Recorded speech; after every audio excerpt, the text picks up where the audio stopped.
So, hello and welcome back yet again to a new book that I have such high hopes for. Um, I know that Journey to the Center of the Earth was so much fun, and I am hoping that 20,000 Leagues Under the Sea will be just as much fun. And even better, I have already looked it up and found out that there is a public domain version movie of this novel that we can watch at the end for our movie of the month. Apologies for not doing a movie last month. What with getting the house ready and then having Soleil and Aaron move in, and of course Percy, the grand kitten, things got a little hectic last month. I'm hoping everything's going to calm down and we will have some sort of a public domain movie this month, April. Haven't picked it yet. Don't really know what the vibe I want is. I did look to see if there is a public domain movie of A Tale of Two Cities. There isn't. There was one that was done in the 30s, but not in the public domain. And then there was a remake that was done in the 80s. I'm kind of wondering if they were able to actually boil the book down and pull the story out and leave all of the words. I I'm glad that we read Dickens. I don't anticipate wanting to read another Dickens book for a very long time, but I'm glad we made it through. I'm also really looking forward to 20,000 Leagues Under the Sea because if it's anything like the incredible romp that was Journey to the Center of the Earth, this one's going to be a lot of fun. Fingers crossed. I know I'm looking forward to it. The chapters are on the shortish side, but there are a lot of them, which is kind of cool. And I'm thinking we're probably going to do 2 a night, at least for the short chapters, and we'll just sort of feel it out after that. So this book was written, I do believe, I could be wrong, I was just looking it up on Google, and I might have already forgotten what I looked at, but I think they said this book was first published in 1870, which is a long time ago.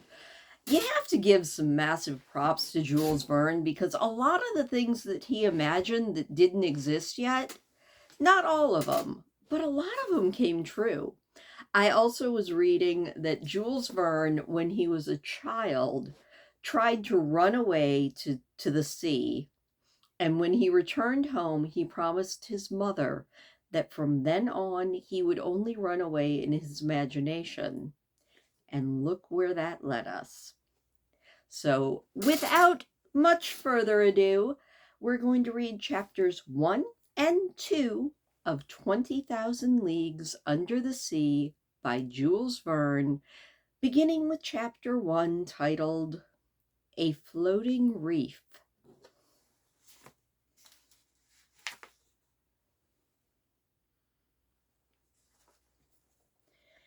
In the year 1866, the whole maritime population of Europe and America was excited by a mysterious and inexplicable phenomenon. This excitement was not confined to merchants, common sailors, sea captains, shippers, and naval officers of all countries, but the governments of many states on the two continents were also deeply interested. The excitement was caused by an enormous something that the ships were often meeting. It was a long, spindle-shaped, and sometimes phosphorescent object, much larger and more rapid than a whale. The differing accounts that were written of this object in various logbooks agreed generally as to its structure, wonderful speed, and the peculiar life with which it appeared endowed. If it was a cetacean, it surpassed in bulk all those that had come before and been classified. Moreover, reliable sightings many leagues apart yet close in time showed that the monster could move at tremendous speeds, and it was at home in warm or cold water. In all the great centers, the monster became the fashion. It was sung about in the cafes, scoffed at in the newspapers, and represented at all the theaters. It gave opportunity for hoaxes of every description.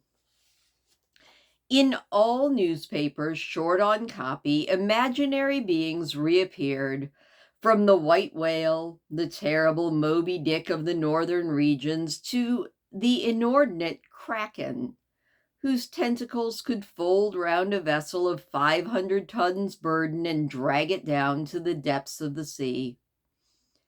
Then broke out the interminable polemics of believers and disbelievers in learned society and scientific journals. The question of the monster inflamed all minds. The journalist who professed to be scientific, at strife with those who professed to be witty, poured out streams of ink during this memorable controversy. In the year of 1867, some new facts changed it from a scientific problem to be solved to a real and serious danger to be avoided.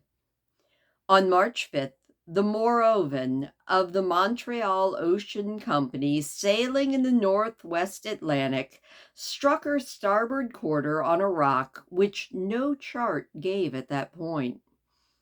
She was then going at the rate of 13 knots under the combined efforts of the wind and her 400 horsepower.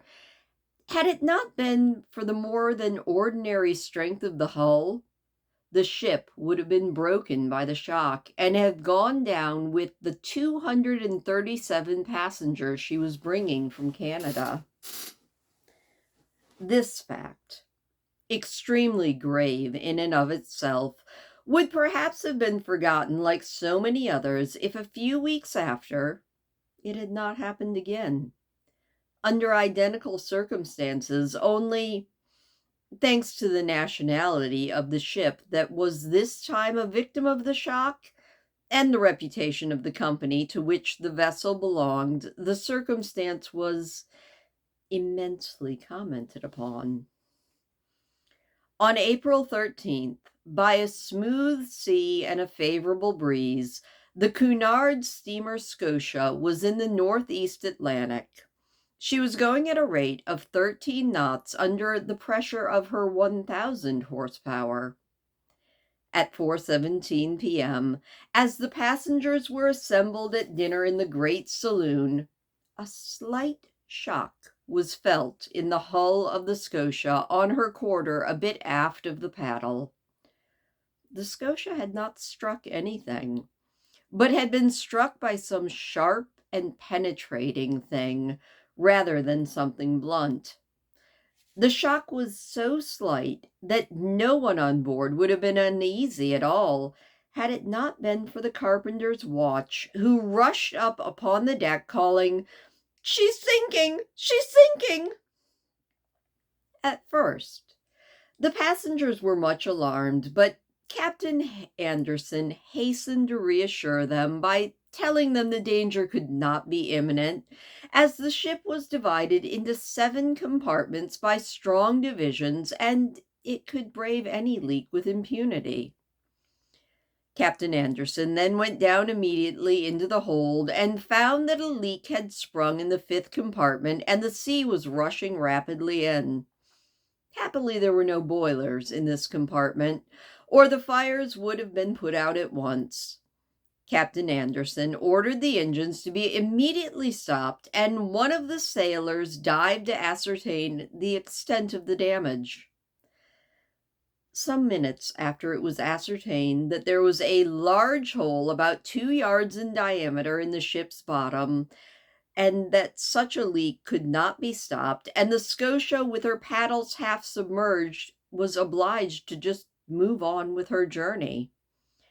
At that time, she was 300 miles from Cape Clear, and after a 3-day delay, which caused great anxiety in Liverpool, she entered the company's docks.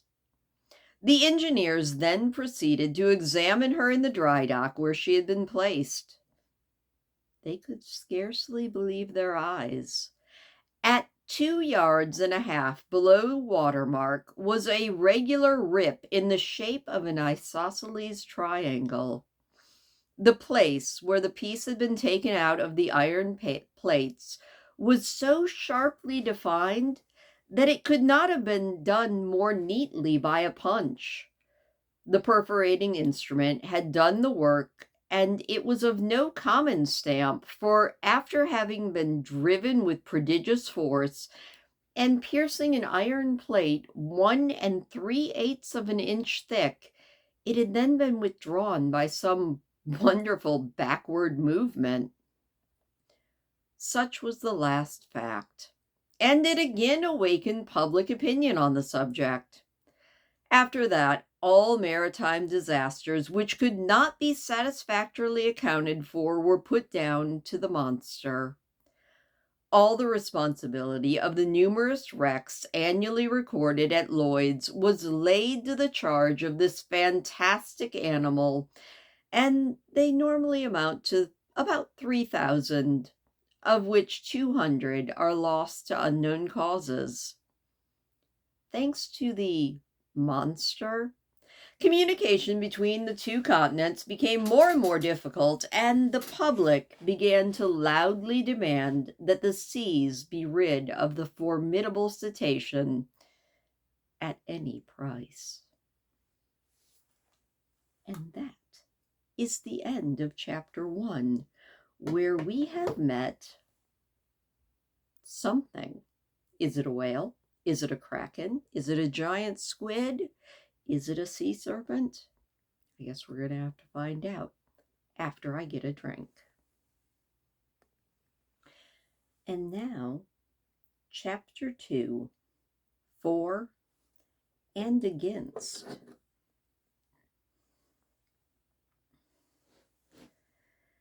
At the period when these events were happening, I was returning from a scientific expedition into Nebraska in the United States. In my position as professor in the Paris Museum of Natural History, the French government had attached me to that expedition. I had arrived at New York loaded with precious collections made during the 6 months in Nebraska at the end of March. My departure for France was fixed for the beginning of May. Well, I waited and was occupying myself with classifying my mineralogical, botanical, and zoological riches, was when that incident happened to the Scotia.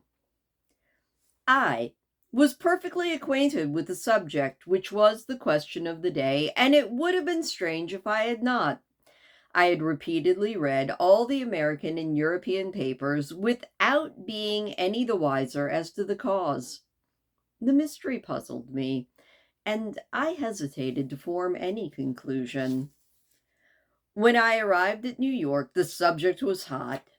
The hypothesis of a floating island or reef, which was supported by incompetent opinion, was totally abandoned. For unless the shoal had a machine in its stomach, how could it change its position with such marvelous rapidity? For the same reason, the idea of a floating hull or a giant wreck had been given up. There remained, therefore, 2 possible solutions of the enigma, which created 2 distinct parties. One was that the object was a colossal monster, and the other that it was a submarine vessel of enormous motive power. The last hypothesis, which after all was admissible, could not stand against inquiries made in the 2 hemispheres. It was hardly probable that a private individual would possess such a machine. Where and when had they caused it to be built, and how could they have kept its construction secret? Certainly a government might possess such a destructive engine, and it was possible in these disastrous times when the power of weapons that war has made has been multiplied. It's possible that without the knowledge of others, One state might possess such a formidable weapon, but the hypothesis of a war machine fell before the declaration of all the different governments. Upon my arrival in New York, several persons did me the honor of consulting me about the phenomenon in question. I had published in France a work in 2 volumes called The Mysteries of the Great Submarine Grounds. This book made some sensation in the scientific world, and it gained me a special reputation in this rather obscure branch of natural history.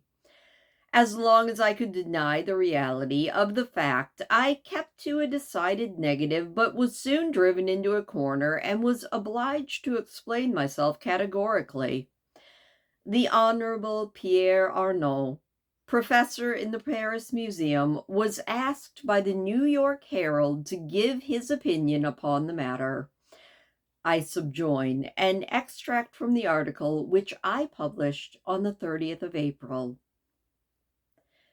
After having examined different hypotheses one by one, and all other suppositions being rejected, the existence of a marine animal of excessive strength must be admitted to. The greatest depths of the ocean are totally unknown to us. What happens there? What beings can live 12 or 15 miles below the surface of the sea? We can scarcely conjecture what the organization of these animals is. We either know all the varieties of beings that people our planet, or we do not.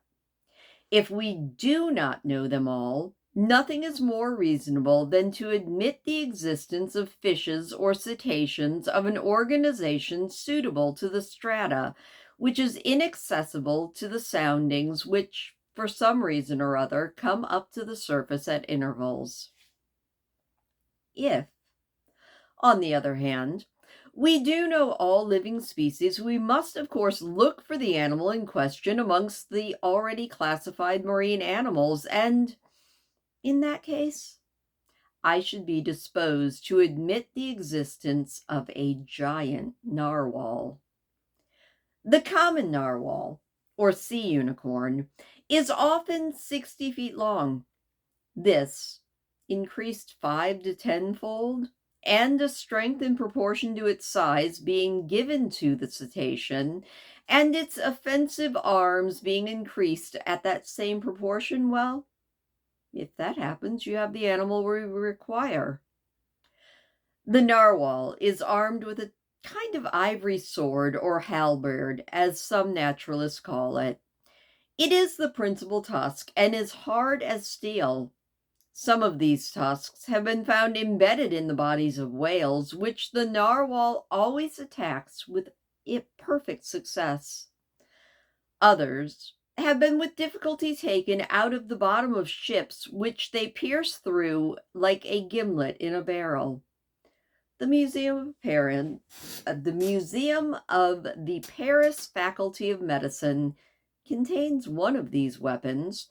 It's 2¼ yards in length and 15 inches in diameter at the base. Now, I propose this weapon to be 10 times stronger and its possessor 10 times as powerful, and it can hurl it at a rate of 20 miles an hour, and, well then, you obtain a shock that might produce the catastrophes we have seen.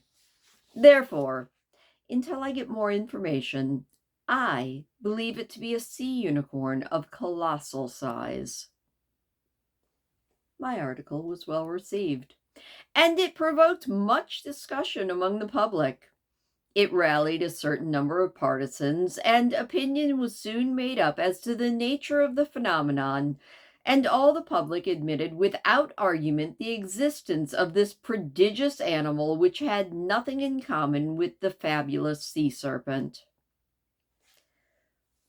But if some people saw in this nothing but a purely scientific problem to solve, others, more positive, especially in England and America, were of an opinion to purge the ocean of this monster in order to reassure transmarine communication. The U.S. was the first on the field, and preparations for an expedition to pursue the narwhal were at once begun in New York. A fast frigate named the Abraham Lincoln was put in commission, and the arsenals were opened to Captain Farragut, who had actively hastened the arming of his frigate. But as generally happens, from the moment it was decided to pursue the monster was not heard from for the next 2 months. So when the frigate had been prepared for a long campaign and furnished with formidable fishing apparatuses, they didn't know where to send it to. Impatience was increasing with the delay when, on the 2nd of July, it was reported that a steamer of the San Francisco line from California to Shanghai had met with the animal 3 weeks before in the Pacific Ocean. The emotion caused by the news was extreme, and 24 hours were only granted to Captain Farragut before he sailed. The ship was already well stocked with coal and food. The crew were there to a man, and there was nothing to do but light the fires. 3 hours before the Abraham Lincoln left the Brooklyn pier, I received the following letter. To M. Arnaud, Paris Museum Professor at Fifth Avenue Hotel in New York. Sir, if you would like to join the expedition of the Abraham Lincoln, the United States government will have great pleasure in seeing France represented by you. Captain Farragut has a cabin for your disposition. Faithfully yours, J.B. Hobson, the Secretary of Marine. And that is the end of chapter 2, where I have to laugh at the description of the narwhal because they're such peaceful little things. They might be sea unicorns, but I don't think that their tusk, their one giant spiral tooth, I don't think that they're actually as hard as steel. I would have to double check, but I'm pretty sure that old Jules was just making stuff up whole hog there. But that's what I like about him. And I have to say, 2 chapters in, and I'm already having fun, and I hope you are too. I also hope that you return tomorrow so that we can read another couple of chapters out of 20,000 Leagues Under the Sea, which this one doesn't feel as much like Doctor Who, at least not yet, but it does feel good, and I am very excited to get back into some more Jules Verne. So thank you for listening. Please do hit the thumbs up on your way out. It does always make me smile. Let me know what you thought of the first 2 chapters, and I will see you tomorrow.